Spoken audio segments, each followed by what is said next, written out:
Wow. He is the one.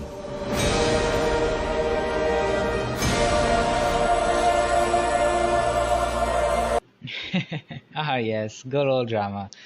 Okay, so now that everything is settling down, I've decided to make a video analyzing what happened and talk about some very key points that I think everyone missed. This video is going to be very enlightening for those of you who are new to gacha gaming, and it's actually going to be a two-part video where I analyze the recent Genshin Impact drama, and the second part where I will discuss why I think Zhongli is the type of character that we must have. So, my recent video was basically me talking about the future content of the game and the reason why I think Zhongli is pretty much the type of character that we must have eventually. You see, once again I have to stress this, I've been saying this time and time again since the game's release, Genshin Impact is a gacha game and I'm trying to pull people back into that gacha game mentality. Let me explain to you guys something. For those of you who are experienced in gacha gaming, right, tell me. In almost all the gacha games out there, don't we tend to focus on DPS first and tankiness later? I mean, I would bet anything that the first two stats everyone gives two shits about in any gacha game is attack and dodge, which you dump on your main DPS. For early game, your main DPS basically deals damage and takes damage and dodges everything. It's like a one-man kind of army. It does the support, it does the DPS, it does the tank, it does everything. That's basically what every single gacha game starts off as. Now, later on, when you hit mid-game, all of a sudden you gotta build supports and find synergies and team comps that will work with your main DPS because all of a sudden they can't do it anymore. It's mainly because your main DPS can no longer be over-leveled and pretty much John Wick everybody because they've hit the level cap. Now, why oh why is Genshin Impact so different? I mean, look at Jinx's content, right? Amazing early game content. He understands that maneuvering skills and high DPS comes first. That's why he prioritizes it. He calls it, I think he likes to call it cheap deeps, right?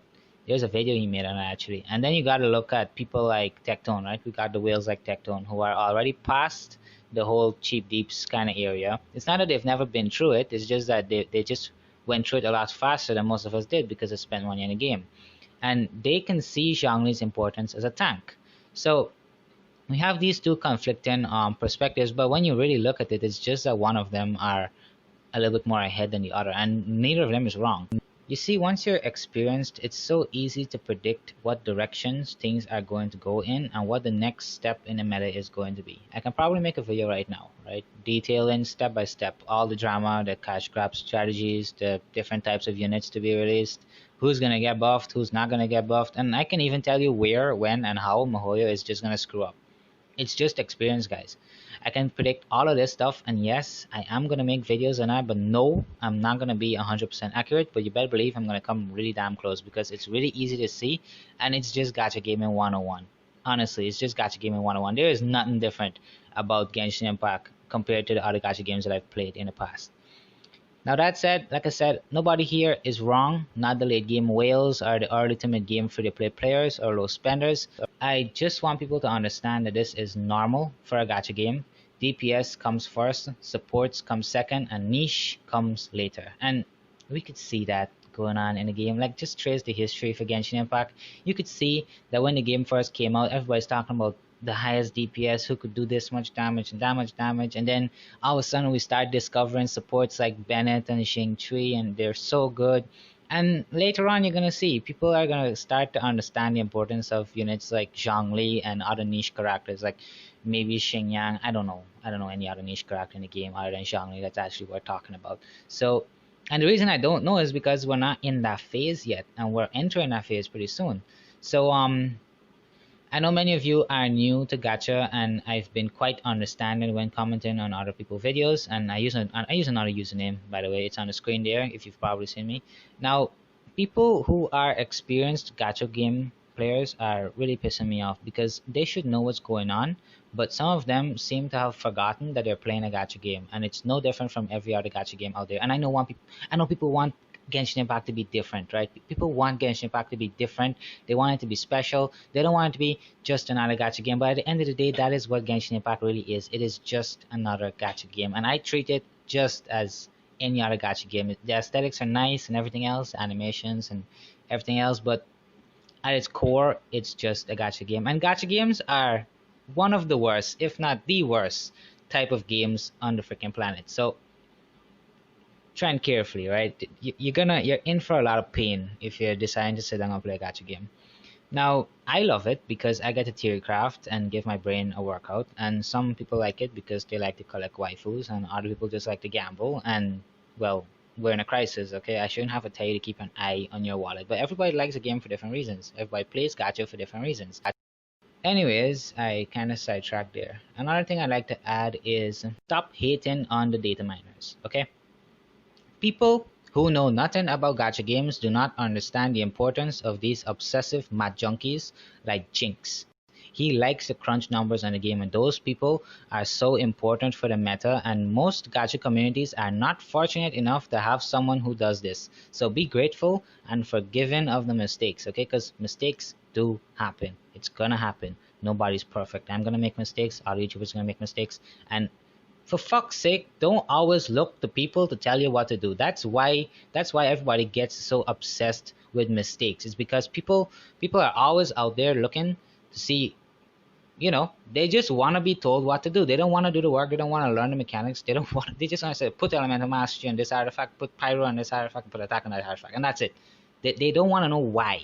If you understand why, then you'll be able to do it for yourself. But anyways, I don't want to go on a rant where that is concerned, but I don't appreciate people making fun of mechanics like iframing and high skill movements, damage calculations, and spreadsheets. The reason is because these things are crucial to help developing a meta, and new players are going to think that you could just toss these things aside.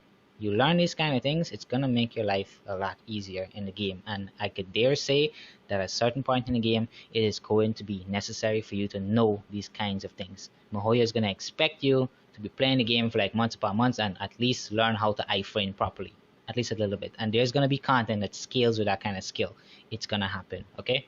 Now, spreadsheets and testing, you guys have to remember you can't just downgrade those kinds of things. Those are the kinds of things that helps us understand where the damage is coming from and how to maximize it. Now, I know some people don't care about it, right? Players like myself, we like to play the meta. Okay, I like to play the meta, and that's because I find the meta fun. And a lot of people don't find playing the meta fun, and that's fine. That is fine, right? I play the game for fun. Everybody else play the game for fun, and some people just take it way too seriously. But it's fine. You could play the game however you want. And I have to agree with another thing though. We shouldn't be doing videos on leaked math because math can change, and that is something I saw Tectone covered recently, and I wanted to kind of add that to this video. We shouldn't be doing videos on leaked content in general because stuff can change, okay? And especially if you're a tier crafter, you gotta be very careful with it because it's just gonna mess up everything, and you're gonna have to do it all over again. Which is why I didn't want to release a video on Zhongli's analysis. I don't want to talk about him until he gets that energy fix. Now, I haven't been able to upload for a week actually because I've been keeping track of the drama and trying to find some synergy between Zhongli and Ningguang, and I failed miserably at the latter because you see, due to his energy problem, I just can't justify using him over other standard units like a healer or a buffer like say Bennett, right? But more on that on future content concerning this synergy video between Zhongli and Ningguang. So hopefully I could talk a little bit more about that in the analysis video and the synergy video. Now, after Zhongli's fix, his energy fix, all testing content is pretty much going to be useless to me on YouTube because you see, the thing is, they may not only fix the energy problem, but they might throw a shadow buff in there. And yes, shadow buffs do happen, okay? Every single game out there probably has at some point done a shadow buff just to keep some drama under the rug and not get too much backlash. It happens, alright? Now, okay, I think that part is out of my system. I don't have anything else to say concerning that. I'm going to highlight some important points of as to why Zhongli is pretty much a must-have type of character. And no, this isn't a video telling you what to do. I simply wish to inform you guys about some stuff that I haven't seen anyone talk about, and it will definitely help you make the decision of whether or not you should get him. So, in a nutshell, I'm laying out your options, and I think I'll be doing this for every single banner that drops, so you could stick around. Now, in my predictions video, I briefly mentioned that Zhongli is going on my third comp, not first comp, not second comp. He's going on my third comp, and there are very important reasons for that, which I will go into more detail here. You see, Zhongli is what we call a niche character. He is built for specific situations or quality of life benefits. I personally believe that you will need a tank in the future, and I talked about why in my aforementioned video, so watch that right now before you get triggered in my comments, because I'm saying that Zhang is a must-have type of character. There's many reasons why I'm saying this, so please go and watch that video before you say anything in the comment sections. And I know a lot of people don't want to hear that Zhang is just a tank, but I think personally it's perfect for him, and it even suits his story in the game itself. So yeah, I mean, even in the trailer you can tell that this guy is built to be a tank. Now, I'm going to stress this one more time. This is gacha gaming 101. We know the process, right? You build your main DPS, right?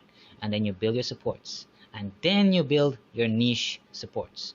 Niche comes last, okay? But it's important. You see, translating this to Paimon talk, I'm basically saying that you need to build your main DPS units, which you will use in the Abyss, and then you build supports for those main DPS units, so you can have a 4-piece comp.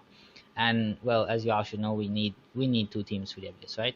So basically, you want to be able to solidly say, yes, I have 2 teams for the Abyss. These are my 8 units, and honestly, Zhongli is not one of them, okay? He may not be one of the 8 units that you build for the Abyss, because he's in the niche section. You build him for the make my life easier or the just in case kind of content, but trust me, you will need a tank at some point. I'm absolutely sure that you're gonna need a tank at some point. That's why I really want to pull this guy, especially if you're on mobile. You see, if I was on mobile, I'd 100% build Zhongli as one of my 6 main supports for the Abyss, because playing on mobile is a little more challenging than PC, and therefore mobile players are in the make my life easier scenario, whereas PC and console players who have some skill are looking at a more just in case kind of scenario for future content. Of course, if you're not mechanically skilled at a game, then you are also in the make my life easier category, which is fine, because I don't expect everyone to obsess over the game's mechanics and have perfect gameplay. Now, if you are somebody like this, yes, Zhongli is definitely the kind of character that you would need, because you could just throw on his shield and just stand there and nothing touches you. That is insane, right? But all that said, what's the big problem here? Why do I think that he's a must-have type of character? You see, you have to note my word in here. I said type of character. His typing is to be a tank. Now, listen carefully. My problem about Zhongli is that if he goes away, right, and I need a tank later, who am I going to use? What are my options? I know, yes, there are free-to-play options, right? You see, MiHoYo is smart. They covered that, so we can't say that the game is pay-to-play, right? We won't be able to say that. They don't want us to be able to say that, because then, you know, problems. We have Shenyan, we have Diona, we have Noelle, we even have Ning Wang, who can provide some shields. We have shielding characters, right? All of them are great support shield units, which I'm sure will be mentioned in the future content when we need tanks. Anyways, here's what. Those units are great, right? But they ain't Zhongli. None of these units can bring the full package of solid burst DPS, CC, which is crowd control, and shields all wrapped into like one nice package. As for you guys who are new for gacha games, that is actually pretty rare for a game to do. Usually all tanks do is shield and have about one other support utility, but definitely like no damage. The most you'll get out of a tank is like if a game releases like a 5-star tank and put it behind a paywall, that tank should be able to do like some insane support CC and put up some shield. But Zhongli is like doing a lot, you know, he's doing a lot more than just that, and he's relatively easy to get. So coming from this perspective, I have to say that Zhongli is he's actually overpowered. Coming from this perspective, you could see it yourself. He is actually really overpowered. So if you can get him, why won't you? But should you spend for him? Well, no, I don't think you should spend for him. Also, I think that if you're a free-to-play player and you haven't started out your main DPS and supports, you shouldn't even get him either, because you have bigger priorities to deal with. The reason for this is because, like I said, he's a niche character who can be replaced by 4 stars to fulfill his role. But again, if you're mobile, please get this character if you can and make your life easier. For me, I already have 2 teams, and I don't want anyone actually coming anytime soon. I don't want anyone coming anytime soon. So I could afford to roll for a niche unit. That's pretty much how I'm thinking. Also, if I do get him, I won't build this guy until my current teams are completely kitted out. So until I'm finished building the 8 units that I have right now for my 2 teams in Abyss, I'm not gonna build Zhongli. I'm just keeping him there for the content, for the niche content. So it's basically whenever I need him, that's when I'm gonna build him. That's basically the mindset. I simply want the security of having a unit like him in my roster, and it's something that I can afford to do for where I am in the game. You may not be able to do so. If you are looking to get a main DPS, like say Zhao or Ayaka or anybody else who's coming out in the future who we know is going to be a main DPS, you can't actually afford to get Zhongli now because you haven't even sorted out your main DPS and your supporters yet, so you can't be worrying about niche. You understand? Now, talking about those units that I just mentioned, I want to talk about leaks for a little bit and why they matter. You see, for me, the units that I want are either already in the game or they're not coming anytime soon. I personally want Venti, I want a Cryo Enabler, and I want Signora. I really like Signora as a character. Now, I can afford to spend all my gems to get a niche character now because my crackers aren't coming anytime soon. I don't know when Fenty is gonna come back, and if he comes back in as a bonus banner in the next 2 banners, then I'm pretty much screwed because that's gonna kill me. That's gonna really eat me out inside. Now, that's the bad news. That's where the gacha pain kind of like kicks in because as free to play players or as low spenders, we just can't have it all, and you're gonna lose at some point. But you have to choose what is it that you're gonna lose out on, right? So losing out on a niche character is a very good deal. So if you do not want to get Zhongli, it is fine. Okay, do not prioritize this guy. Now, to be more explicit, we know that the next 2 banners is rumored to be Albedo and Ganyu, but when they are officially announced, that's when I'll talk about them. I don't want to talk about them right now because I do have some problems concerning Ganyu and Albedo. As for the 4 stars that's coming, I do hear that one of them might be a good cryo enabler. I'm not sure, but even you see, you can't plan for 4 stars because you could very well go through 100 summons and still don't pull that special 4 star. I think there really should be a pity for the 4 stars, similar to what the 5 star has on the special banners, but I honestly don't know why.